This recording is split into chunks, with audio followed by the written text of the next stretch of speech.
Tom Sawyer అల్లరి మరియు సాహసాల ప్రపంచం.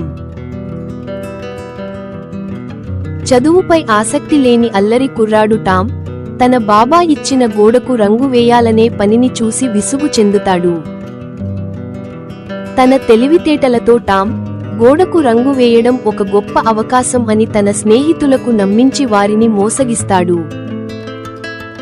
అమాయకపు స్నేహితులు తమ దగ్గర ఉన్న చిన్న చిన్న వస్తువులను టామ్కు ఇచ్చి ఎంతో ఉత్సాహంగా గోడకు రంగు వేయడం ప్రారంభిస్తారు.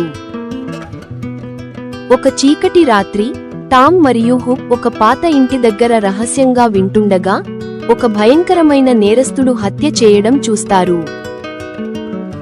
నిజం చెబితే ఆ నేరస్తుడు తమను చంపేస్తాడని భయంతో వణికిపోయిన టామ్ మరియు హుక్ చాలా కాలం రహస్యంగా ఉంచుతారు. చివరికి ధైర్యాన్ని కూడగట్టుకుని కోర్టులో సాక్ష్యం చెప్పిన టామ్ నిజాయితీగా ఉండటమే నిజమైన ధైర్యమని గ్రహించి మారిపోతాడు.